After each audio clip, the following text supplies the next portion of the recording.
Good afternoon and welcome to the June 25th question and answer virtual lunch hour. I'm your host, Jason Killeen. I'm an assistant executive director with the Department of Cannabis Regulation.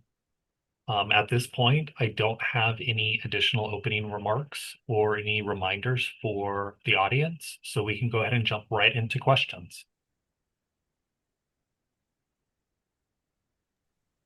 Good afternoon. Our first question comes from Jose P. and Kelly M. Is there any assistance for social equity applicant fees, and when do fees need to be paid? So I'm going to do the second question first. Fees are due within 30 days of an invoice being issued. For our social equity applicants, the department did secure a grant for the 2025 Cannabis Equity Grant from the governor's office, and approximately $3.1 million of that grant may be used for application fee waivers for social equity applicants. This year, we have authorization to waive annual license application related fees, as well as for the first time license renewal fees for social equity businesses. Currently, we are utilizing one of the tranches of grant monies to waive application fees for our social equity applicants, and a future tranche of money will be utilized sometime after September 2025 to waive a renewal related fees for our social equity applicants. Our next question from Jake G. What is the status of notice of exemptions for CEQA being issued? So, if applicable, a notice of exemption is filed with the county clerk in the state only after a notice of complete application is sent to the applicant and after DCR has determined a recommendation to issue an annual license will be made. Our next question also from Jake G. Is there anything an applicant can do to expedite the notice of exemption process? So we have to get to a notice of complete application first. So for pending applications, please speak with your analyst to find out where you are in the application process. Later this year, DCR will begin allowing applicants to submit their completed LIC 4013 forms to one of our pre-approved vendors and pay applicable fees before a notice of complete application is issued. That process will be implemented sometime in the fall. Thank you. Our next question from Reginald L. Do you need to apply for a temporary license if you want to apply for a delivery service in phase 3? So all applicants must submit an annual license application at the local level. DCR has discretion to grant temporary approval through the annual license application process when the applicant has met local requirements for temporary approval and has secured a state provisional or annual license. Currently, only social equity applicants are eligible to apply for the Type 9 delivery activity. And through Senate Bill 51 at the state level, the state's Department of Cannabis Control does have the authority to grant new provisional licenses to social equity businesses that are pursuing either the Type 10 or Type 9 license type. So at the local level, you would submit an annual license application. At the state level, you could either submit an annual application or apply for a new provisional social equity retail license. And then once you've, navigated through both of the processes and met the requirements for temporary approval, DCR would be able to issue temporary approval to the business for the delivery activity, provided you have a provisional or state annual license for that activity.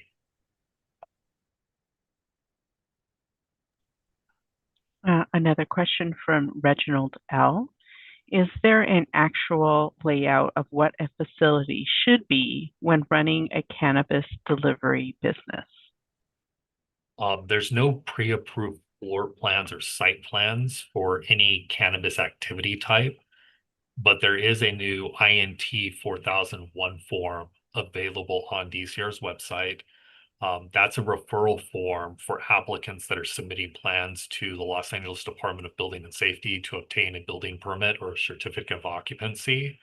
The form has to be completed by DCR to confirm that the proposed business premises is cannabis related, and you're moving forward with the application process. And that will allow for you to tap into some of the services that the Department of Building and Safety provides, which would include reviewing floor plans or site plans, again, for either a building permit or a certificate of occupancy. And then if somebody could just drop a link to the form in the Zoom chat, that would be appreciated.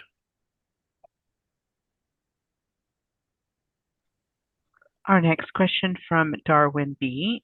What happens when your landlord license expires, losing site control, and my license is still active?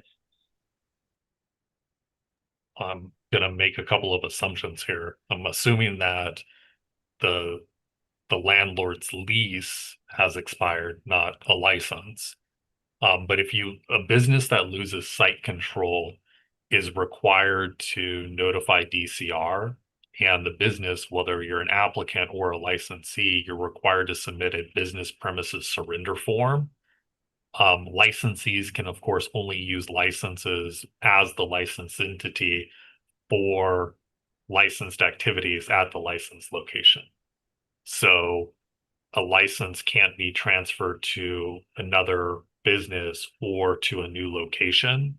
You would have to go through a modification process or submit a new application to effectuate that. One of the amendments that we've done in recent years was to treat a business premises that is surrendered as a reason to abandon a record, which opens up the ability for folks to potentially refile. Licensees that are in good standing may be eligible to refile once they've identified a new compliant location.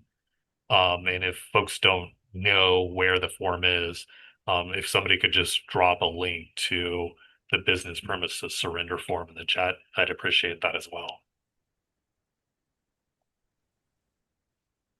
A question from Joshua E.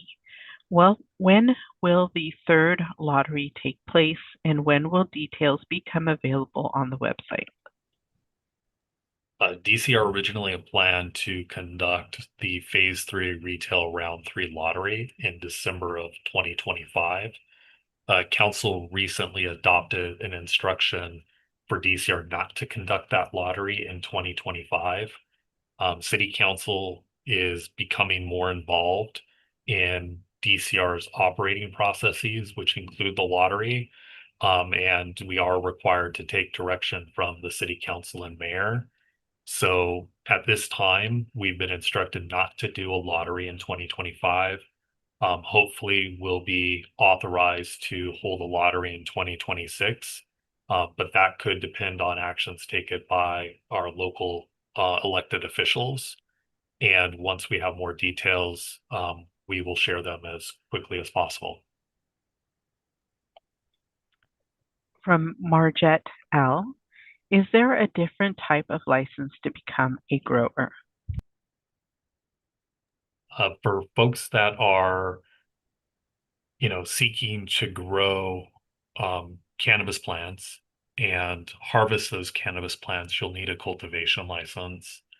For folks that are assisting folks in processing, mature plants, we do have a cultivation processor license that allows you to process other people's plant material, not your own. And there's also a nursery license type for folks that are just growing immature plants, plants that are of a certain size or less than 1 year in age. So depending on what type of activity you want to engage in, there's 3 different license types that may help you meet those business goals. And additional information is available on the license types on our website. Another question from Margette L. What are the steps needed to be taken to get licensed? There's a lot of information that's been recently updated on the department's website, including workflows and how-tos on the forms. So I would initially just request the person who is asking the question to go to our website and look at our licensing page. And if somebody can drop a link to our licensing page, it would be appreciated. And then if there's more specific questions that you have about a process, whether it's the pre-application process, the annual licensing process, um, how to get temporary approval, how to seek, your certificate of occupancy or your health permit, those types of questions, I would ask the person to, just send it through the next Q&A, so I could provide a more exact answer. But it would take hours to get through all of the different license types and the forms and stuff. And we do have walkthroughs and how-tos on the website to assist new applicants in navigating this process. The next question comes from Kelly M. Can you provide a breakdown of tax compliance?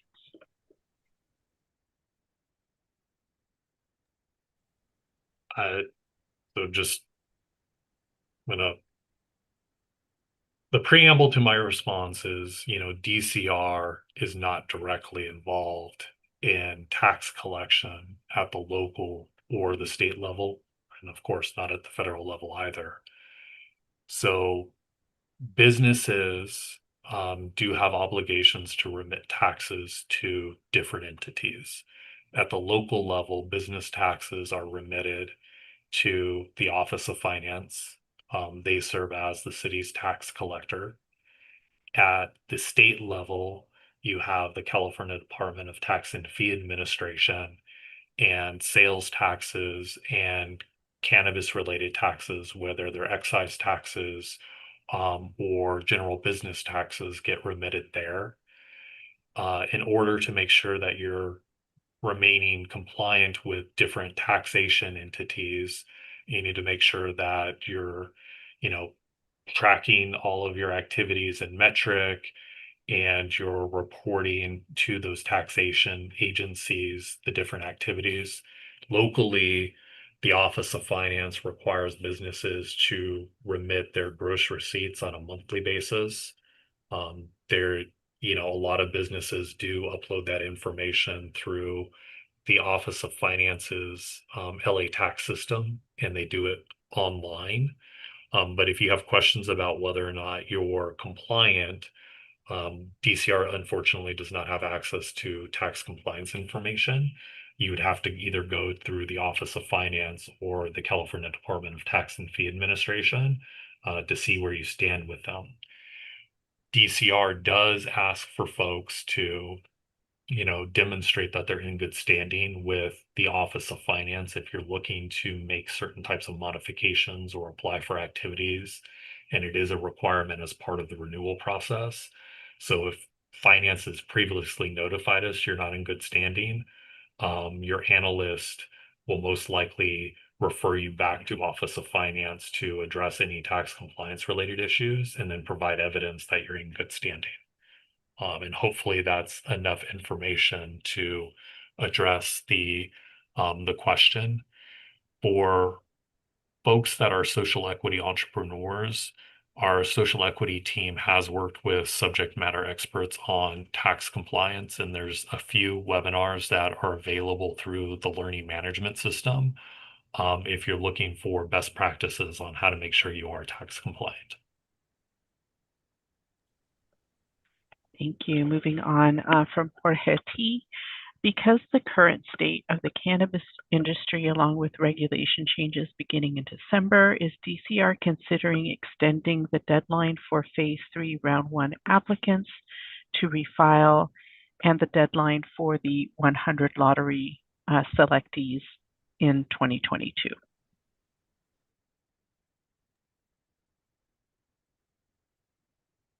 So the The deadlines for folks to refile is set by the Los Angeles Municipal Code. Originally, folks were only eligible to refile within 1 year. That has already been extended to 3 years.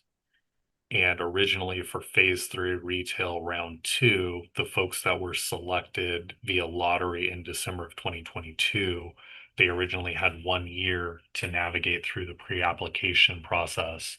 And of course, we did extend that already to 3 years.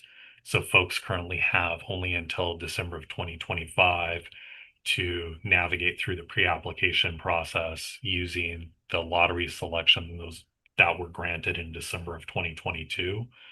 At this time, I don't believe that there's any pending instructions to extend either of those deadlines. And again, going back to one of the earlier questions, city council has, through the government operations committee, has been a lot more involved in the day-to-day of what DCR may and may not do.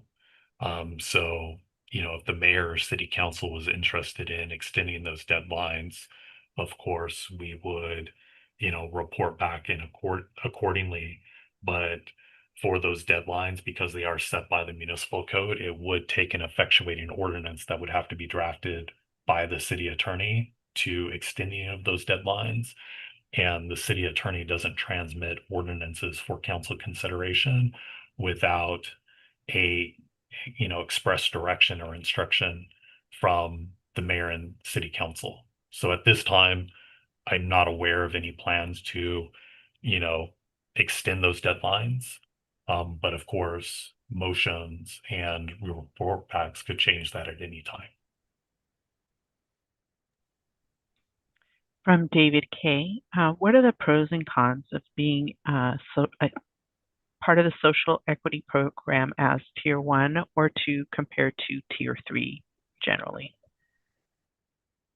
The social equity tiers, tier 1, tier 2, that is nomenclature from phase 2, which was a limited filing period for applicants that were suppliers of our phase 1 businesses, which were the existing medical marijuana dispensaries. For new applicants that are coming into the process and applying, we're just looking at whether or not you're a social equity applicant and whether or not the social equity individual applicant has the requisite shares to comply with 10420. But we don't use tier 1 or tier 2 nomenclature for any new applications that are being submitted. For tier 3, as it relates to the question, that of course was strictly limited to phase 2 applications, which required folks to either be a bona fide social equity applicant themselves, which was tier 1 or tier 2, or tier 3 as a general applicant who was going to meet certain requirements to support a bona fide social equity applicant in order to participate in phase 2. But again, those are all things that were tied to an application process that has been closed for several years. And we have not taken any tier 3 applications since 2018. But if you are a verified social equity applicant, that would allow for you to participate in social equity programming, the learning management system, and it may allow for you to be eligible to get waivers for your annual license application or renewal application if you are a bona fide social equity applicant. A question from Devin B. If we do an entity substitution on a phase 2 cultivation license, does the new entity get the annual license and right to operate, or does the business need to submit a new app and get an operational permit like a brand new applicant? So again, licenses are not transferable. So if an existing licensee submits an entity substitution modification request, if we deem that it's eligible for further processing, the new entity would have to submit a new application and get, temporary approval or an operating permit through a brand new application process. You'd also have to submit a new state application in order to get licenses in the name of the new entity. Question from Devin B. What's the status of the proposed zoning restriction changes? The Government Operations Committee conducted a public hearing on DCR's recommended changes. The only recommendation that has moved out of committee so far was a recommendation to extend the limited grandfathering that was conferred to phase one applicants, which were the existing medical marijuana dispensaries. And committee has asked for DCR to report back at a future meeting in regards to other changes. But the proposed changes are pending in a city council committee.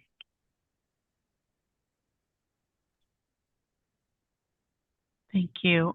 Our next question from Tiffany W. is, how does a landlord rescind landowner authorization? I want to apply at a location where someone previously applied but lost site control. So the applicant or licensee is obligated to submit the business premises surrender form. So a landowner can't unilaterally rescind their authorization and basically cancel a DCR license. It would be up to the applicant or licensee to notify us that they no longer have site control and submit the required forms before we do any maintenance on the associated record.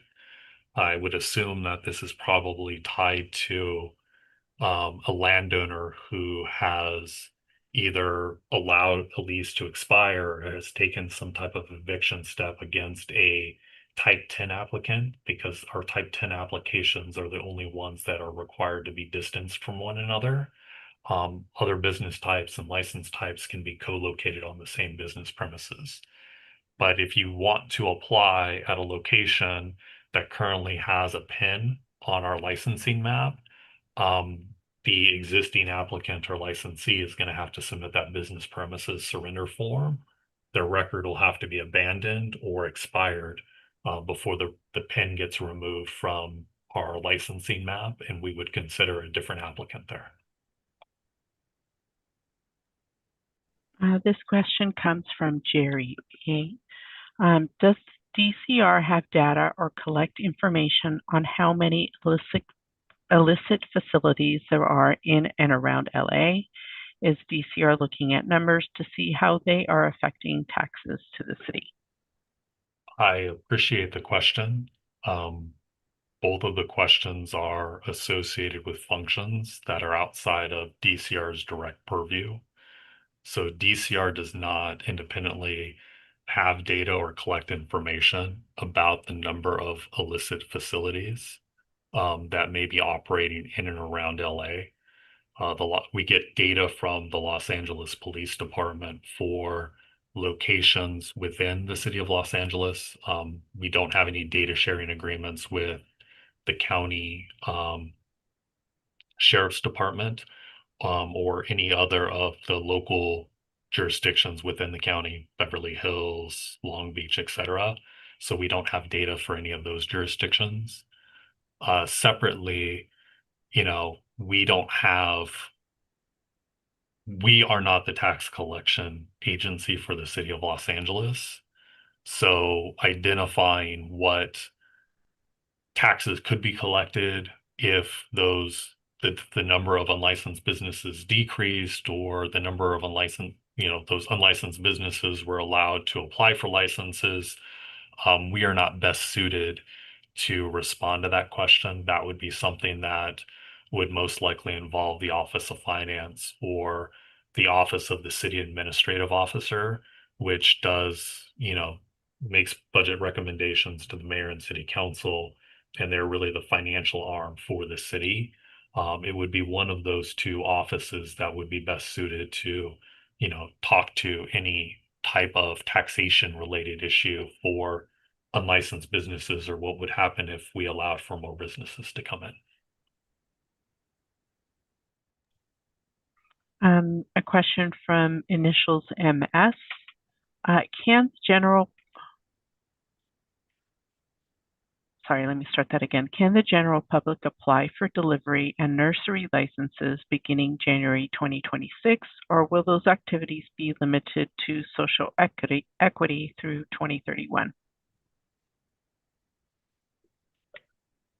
So based on the current Los Angeles Municipal Code, the social equity applicant exclusivity period is set to expire December 31st of 2025.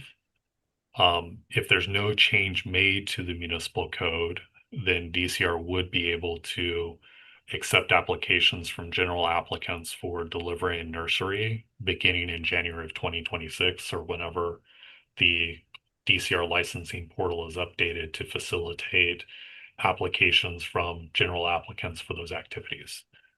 I'm assuming that the person who asked the question is also tracking city council activity, because city council has taken an action for a report back on extending the licensing exclusivity period through 2031.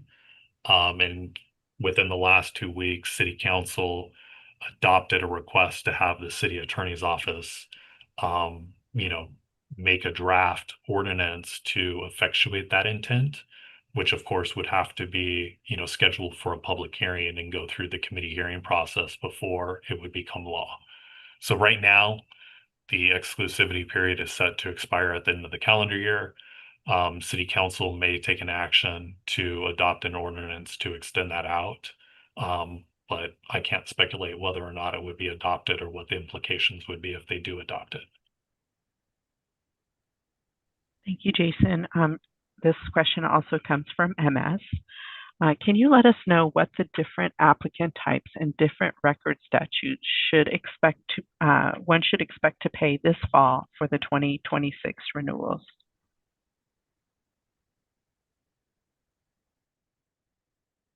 Can you repeat the question? Some of the nomenclature didn't make sense to me. Oh, sure. Can you let us know what the different applicant types and different record statutes should expect to pay this fall for 2026 renewals? It could be statuses. Let me see if I could see the original question.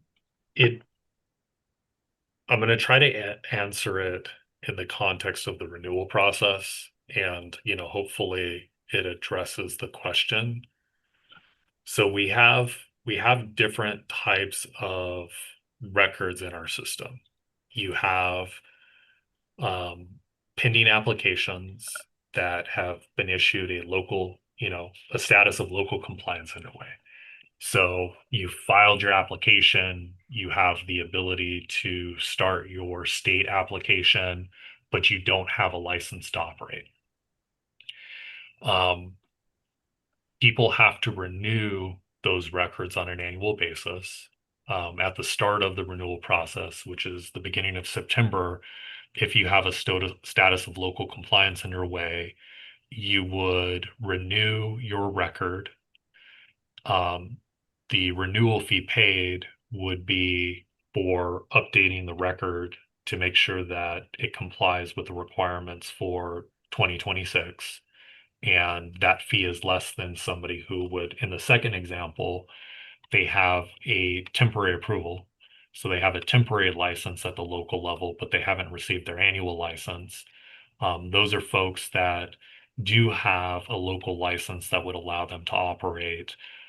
Those are folks that, if operational, would also be subject to annual compliance inspections, and they would basically renew that temporary approval for the following calendar year. And then you have another group of folks that have navigated through the full local annual license application process. We've granted them annual licenses. Those folks do have, of course, a license to operate. So they would be subject to, the compliance inspections. And then separately, the annual license has more requirements to meet than temporary approval. So there is a separate renewal fee for folks that do have an annual license. So there's three different record types that have to be renewed. Pending applications that have at least a status of local compliance underway. We have folks that have temporary approval but have not yet been issued an annual license. And then we have folks that have been issued an annual license. Each of those three record types does have its own renewal requirements and associated renewal fees. And I'm sure between now and sometime in August, we'll be doing a webinar dedicated to the 2026 renewal process and what the expectations are going to be for folks. So I would encourage folks to just stay tuned for, when that webinar gets scheduled. The next question comes from Tiffany. How can I determine if an applicant has an active application at the site where the applicant no longer has site control? I am not seeing the application on the map.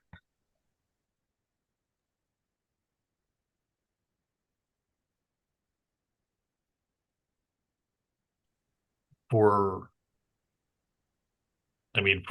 that specific question, it may be easiest for you to send an email to the CPRA account. And if somebody could just drop the email into the Zoom chat and just provide, the address and just simply ask, does DCR have any pending applications or licenses associated with, insert the address. And then we can take a look in our system to see if we have any outstanding licenses or applications for that address and then give you a definitive response. The licensing map does get updated on a regular basis. And, today it may not reflect a pending application and that application hits a processing milestone and appears on the map next week.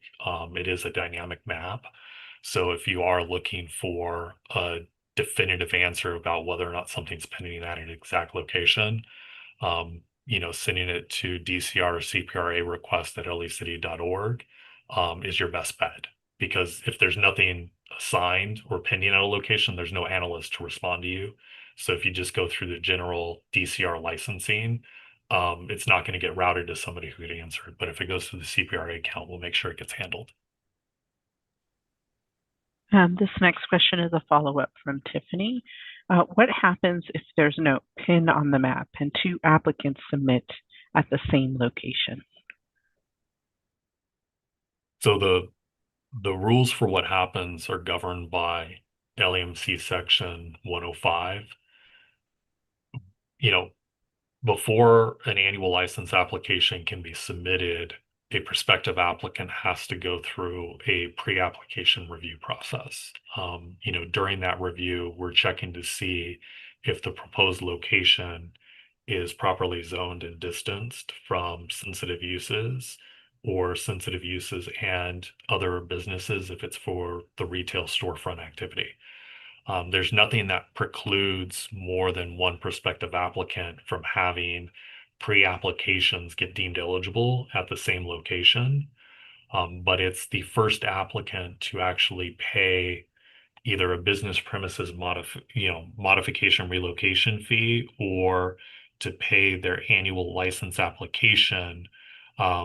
Once the pre-app is deemed eligible for further processing, that would plant their PIN first. And once the PIN has been planted, it could potentially knock out the other pre-application record or result in DCR determining another application is ineligible for further processing because we no longer have the ability to issue a license pursuant to the rules in 105.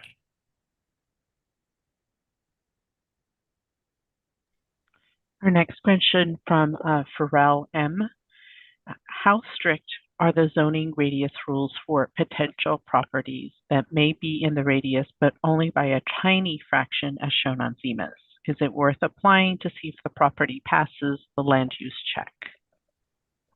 The the only way to get a definitive response from the department is to submit a pre-application record and then wait to determine if we say it's ineligible or eligible for further processing.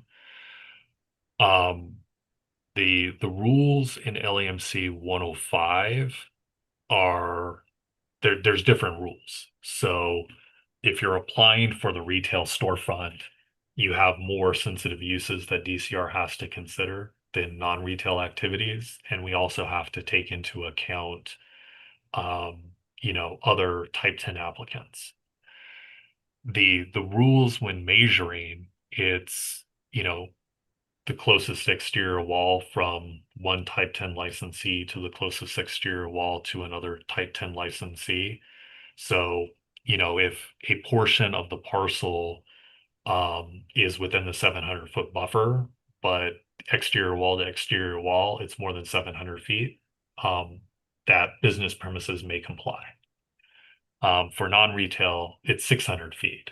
So, we have had applicants that are vertically integrated that have, the non-retail activity, which is not subject to the buffering between licensees in the portion that there's overlap, and they have their retail license outside of the 700-foot buffer to comply. But I can't provide any type of tangible feedback without actually having a pre-application record come through the department. Otherwise, I'm just speculating. But if you would like, if you think it's close and you do want a definitive answer, please submit a pre-application review record, and we'll take a look at it and we'll see if there's a way to comply with the existing rules.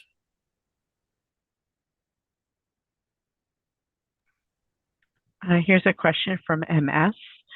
If an applicant should have been eligible to receive LJAG funds to cover their environmental review fees because if changes weren't used, and now the applicant is being invoiced to pay those fees, would DCR be open to taking a loss in that specific scenario? If not, would DCR be open to extending the June 30th invoice date?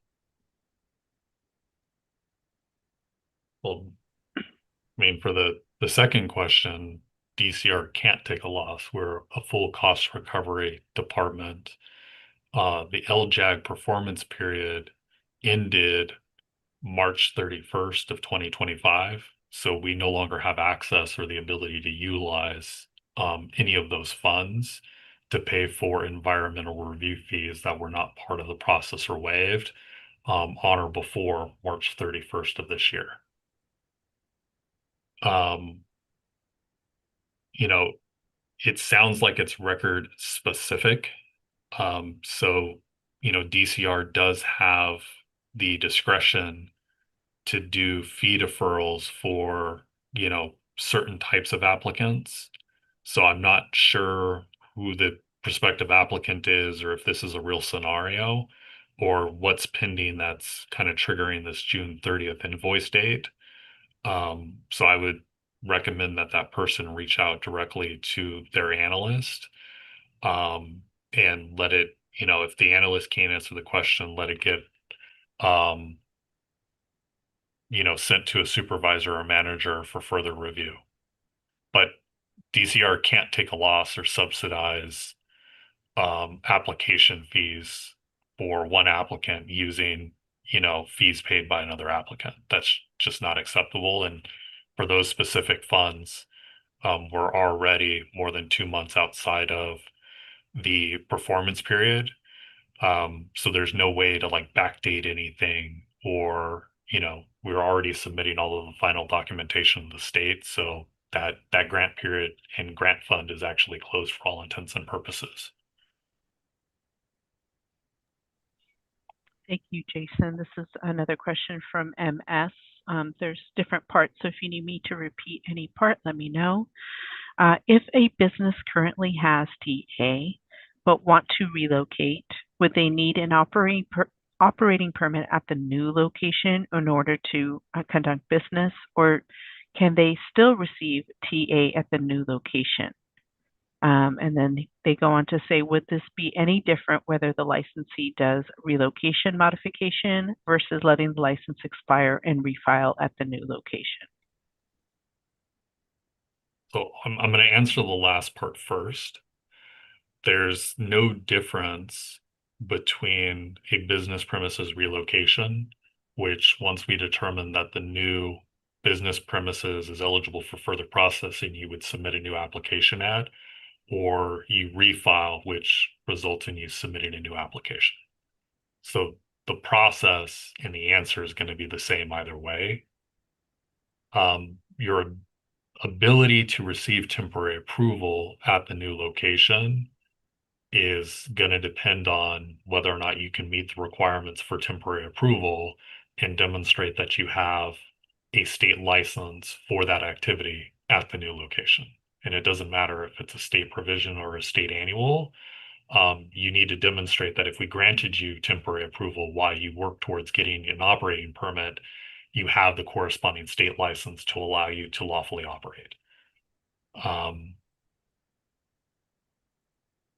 Does that address the different parts of the question? I believe so. Did you address being able to operate in the new location? Yeah, in order to operate lawfully at the new location, the business will have to have a state license and either have temporary approval issued by DCR or an operating permit issued by DCR. Um, Depending on what requirements the applicant meets, they could begin to operate with temporary approval or an operating permit, just based on the municipal code. And I think that gets to one of the earlier questions that was asked was, if somebody is looking at trying to get temporary approval now, the city no longer accepts standalone temporary approval applications. We only accept annual license applications. However, we do have authority to issue temporary approval through our annual licensing process, provided that the applicant meets the requirements for temporary approval and can secure a corresponding state license. Thank you, Jason. This question comes from Tiffany, following up on the question regarding two applications for the same location. And she asked, Jason stated that whomever pays fees first moves forward, but what if the fees are being waived?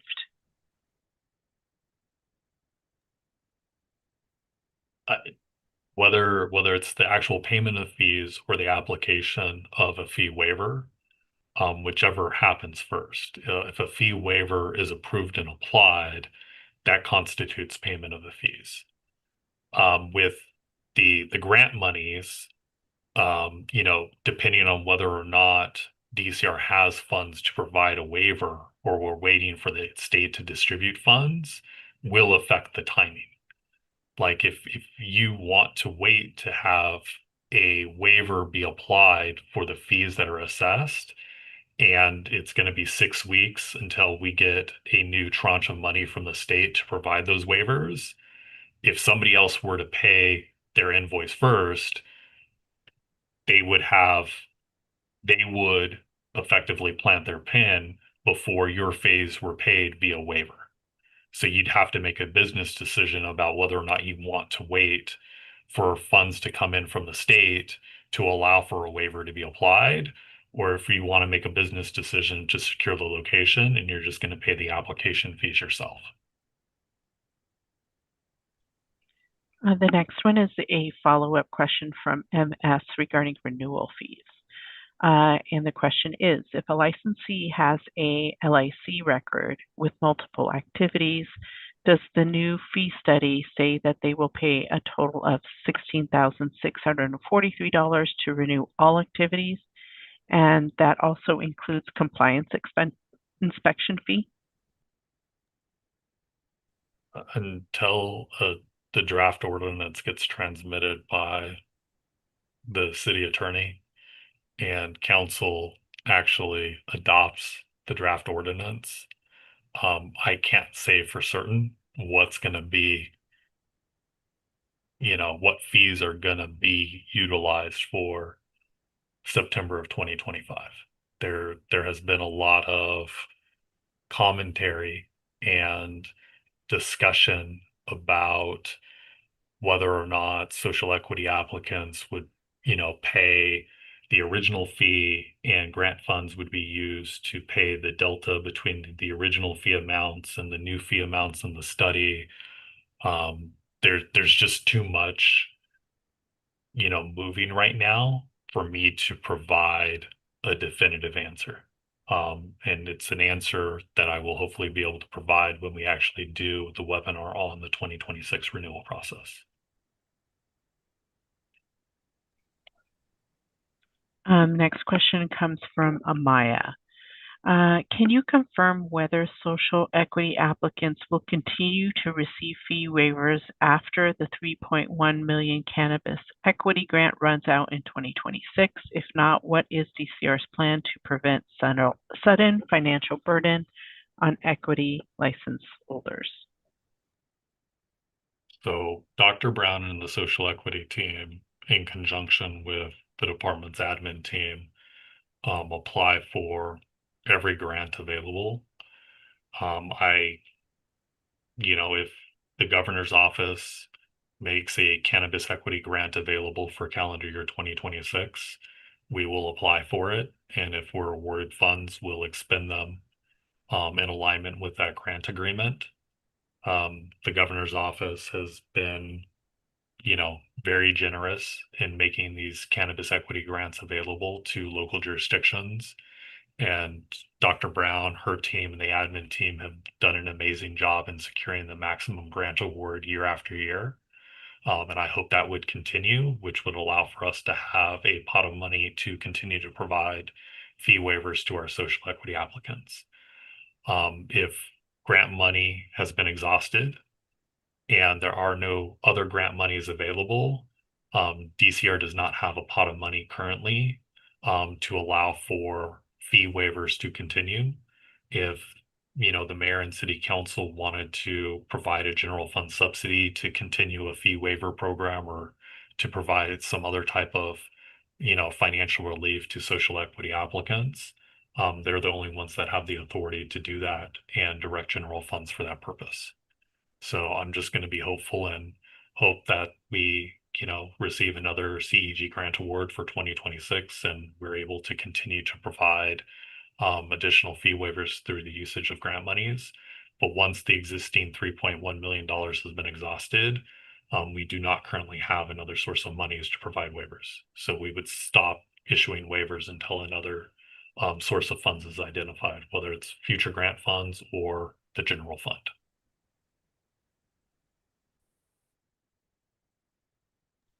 Give me 1 second while I check the queue to see if we have any more questions. 1 sec.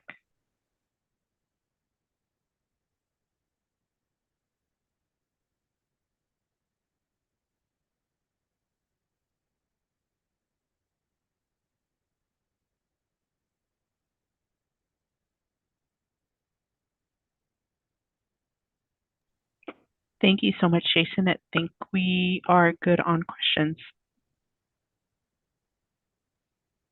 Thank you. And thank you, everybody, for submitting questions today. I think the conversation was fairly robust. And again, we will be doing a webinar in the next month or two focused solely on the 2026 renewal process.